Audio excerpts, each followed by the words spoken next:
Episode 9। पिछले episode में जब आरव और पाखी की नजदीकियां अचानक उस कॉफी डेट पर और गहराई तक बढ़ गई थी, जहां पाखी ने पहली बार अपने जज्बात खुलकर कहे थे और आरव ने पहली बार बिना घबराए उसे गले लगाया था, वहीं कहानी ने मोड़ तब लिया जब वापस आते वक्त आरव की गाड़ी का पीछा करते हुए एक काली एसयूवी अचानक उनके सामने आ खड़ी हुई थी और पाखी की चीख के साथ एपिसोड खत्म हुआ था। अब कहानी यहीं से शुरू होती है। जैसे ही एसयूवी रुकी, उसमें से 3 काले कपड़ों में नकाबपोश लोग उतरे। आरव ने बिना कुछ सोचे गाड़ी को रिवर्स में डाला और तेजी से मोड़ काटा, मगर एसयूवी ने उनका पीछा नहीं छोड़ा। पाखी डर के मारे आरव की बाह पकड़कर बैठी थी। आरव के माथे पर पसीना था, मगर उसके हाथ कांप नहीं रहे थे। उसने एक गली से घुमाकर गाड़ी को अंदर की पुरानी सड़क पर मोड़ दिया, फिर एक तंग गली में जाकर ब्रेक लगाया और गाड़ी की लाइट्स बंद कर दी। एसयूवी कुछ सेकंड बाद वहां से निकल गई। आरव और पाखी दोनों ने गहरी सांस ली। पाखी बोली, क्या ये कोई किडनैपिंग का प्लान था? आरव ने कहा, हो सकता है, मगर हो सकता है ये उन्हीं लोगों का काम हो जो पापा की जायदाद के पीछे पड़े हैं। पाखी की आंखों में डर था, मगर साथ ही गुस्सा भी। उसी रात जब वे वापस पहुंचे तो दादी ने उनका इंतजार करते हुए कहा, पाखी, अब तू इस घर की बहू है, तुझे हर खतरे से लड़ना होगा। और आरव, तुझे अब अपने पापा की विरासत को संभालने का वक्त आ गया है। अगली सुबह आरव पहली बार ऑफिस गया, जहां उसके ताऊ यानी वीरेंद्र मलिक पहले से कुर्सी पर बैठे मिले। वीरेंद्र मुस्कुराकर बोले, देखो भतीजे, ऑफिस आ ही गया तू, पर ये मत समझना कि कुर्सी ऐसे ही मिल जाएगी। इसे हथियाने के लिए बहुत खेल खेलने पड़ते हैं। आरव ने सिर झुकाया और कहा, खेल खेलने की जरूरत नहीं ताऊ जी, क्योंकि मैं खेल नहीं काम करने आया हूँ। वीरेंद्र मुस्कुराए, मगर उनकी आंखों में नाराजगी थी। उधर पाखी ने दादी से पूछा, दादी, क्या आपको लगता है ये वीरेंद्र जी किसी बड़ी साजिश में शामिल हो सकते हैं? दादी ने सिर हिलाया, हाँ बेटी, वो बचपन से ही जलते आए हैं, लेकिन अब तू और आरव साथ हो तो वो कुछ नहीं कर पाएंगे। उधर आरव को ऑफिस में एक सीक्रेट फाइल मिली जिस पर लिखा था वारिस का असली नाम।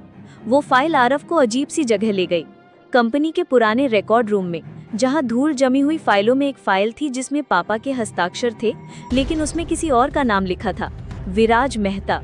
आरव चौंक गया, ये कौन है और क्या पापा ने अपनी संपत्ति उसके नाम की थी? उस रात आरव ने ये बात पाखी को बताई। पाखी बोली, आरव, हो सकता है यही वो नाम हो जिसे छिपाया गया है। चलो पता लगाते हैं ये विराज कौन है। अगले दिन दोनों एक प्राइवेट डिटेक्टिव के पास गए। नाम था सलीम कुरैशी, जो पापा का पुराना दोस्त भी था। सलीम ने कहा, विराज मेहता, ये नाम तो 25 साल पहले के केस में आया था, जब आपके पापा की किसी स्कूल दोस्त की मौत हुई थी और कहा गया था कि वो लड़का वारिस बनने वाला था, लेकिन हादसे में मर गया, मगर उसके मरने का कोई रिकॉर्ड नहीं मिला था। आरव और पाखी ने तय किया, हमें गांव जाना होगा। वहीं से शुरुआत हुई थी सबकी।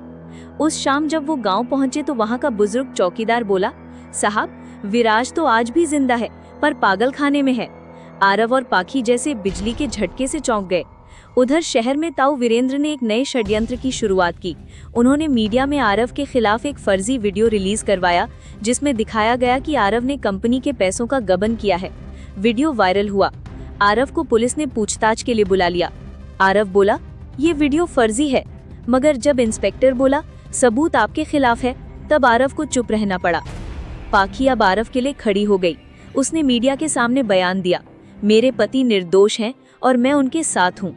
पूरे देश में ये वीडियो वायरल हुआ और $1 मिलियन बीवी ट्रेंड करने लगा, जहां पाखी की बहादुरी की तारीफ होने लगी। पाखी और आरव के बीच का रिश्ता अब और गहरा हो गया था। दोनों ने रात को छत पर सितारों के नीचे कसम खाई, अब चाहे जो हो, हम एक दूसरे का साथ कभी नहीं छोड़ेंगे। उसी रात पाखी को एक अनजान कॉल आया। उधर से आवाज आई, अगर विराज को छुड़वाया तो तुम्हारे आरव का अतीत तुम्हारे सामने नंगा हो जाएगा। पाखी डर गई, लेकिन आरव से कुछ नहीं कहा। अगली सुबह पाखी अकेले ही पागल खाने पहुंची, जहां उसने एक बूढ़े आदमी को देखा जो बड़बड़ा रहा था, मुझे मेरा हक चाहिए, मैं ही हूँ असली वारिस। पाखी ने पूछा, आप विराज है? उसने हाँ में सिर हिलाया। उसने कहा, तेरा पति मेरा भाई है। पाखी चौंकी, क्या मतलब? मगर तभी वार्डन आया और विराज को बेहोश कर दिया। पाखी ने सब देखा और सब रिकॉर्ड किया।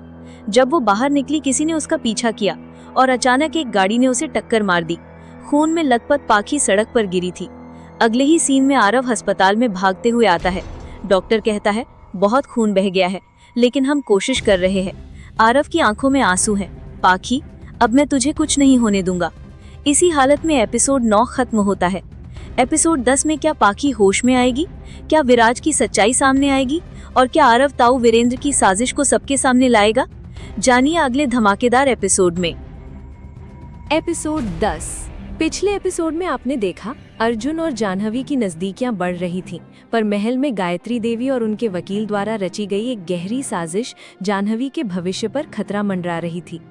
जाह्नवी को अपनी मां की पुरानी चिट्ठी से कुछ ऐसे इशारे मिले जो उसके अतीत को खंगालने के लिए मजबूर कर रहे थे।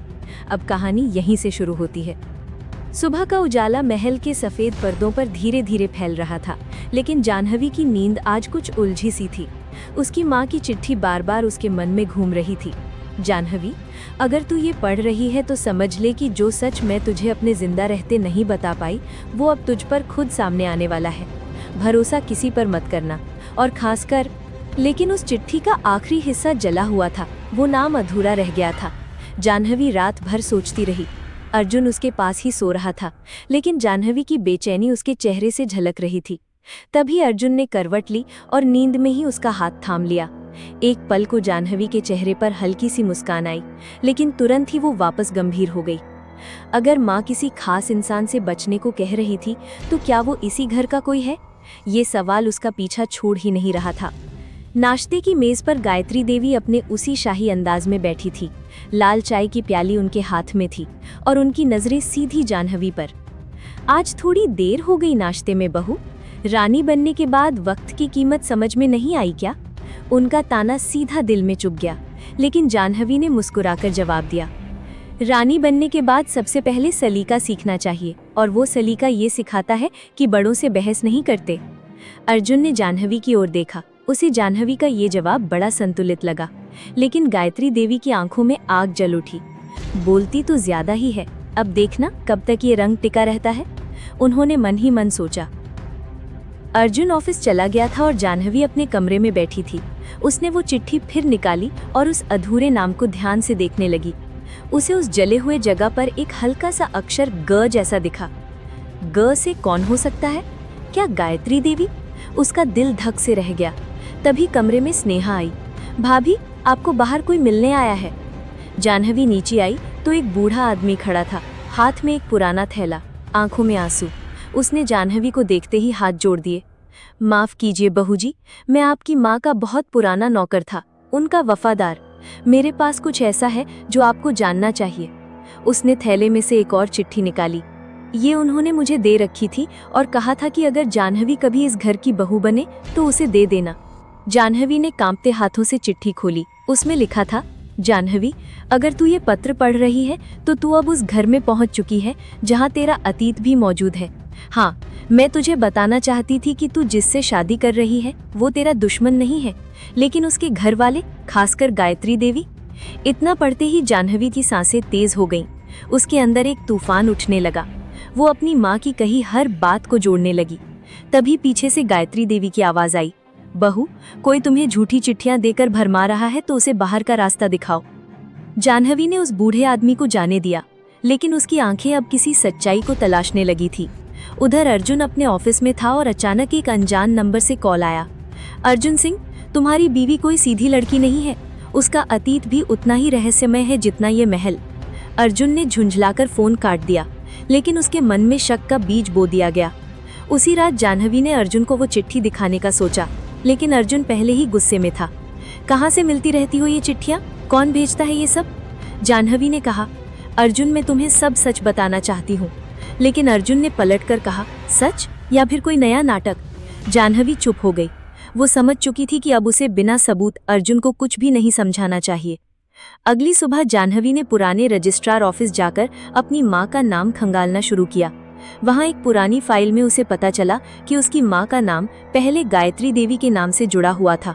क्या मेरी माँ और अर्जुन की माँ का कोई पुराना रिश्ता है? जाह्नवी को एक और झटका लगा। उधर गायत्री देवी अब जाह्नवी को इस घर से निकालने की पूरी योजना बना चुकी थी। उन्होंने अपने वकील को कहा, बस अब वो कागज मिल जाएं जिससे हम साबित कर सके कि जाह्नवी धोखेबाज है।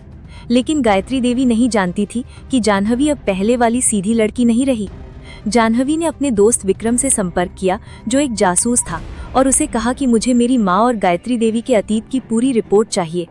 उधर अर्जुन ऑफिस के बाहर देखता है कि कोई उसकी निगरानी कर रहा है। वो उसका पीछा करता है, लेकिन सामने एक चेहरा आता है जो उसे हैरान कर देता है। तू? अर्जुन के मुंह से ये निकला और वहीं एपिसोड खत्म होता है। अगले एपिसोड की झलक। अर्जुन के सामने कौन था जो उसका पीछा कर रहा था? क्या जाह्नवी को अपनी माँ और गायत्री देवी का काला अतीत मिल पाएगा? और क्या गायत्री देवी की चालें जाह्नवी को महल से निकाल फेंकेंगी या जाह्नवी कोई बड़ा दांव खेलेगी? जानिए अगली कड़ी में।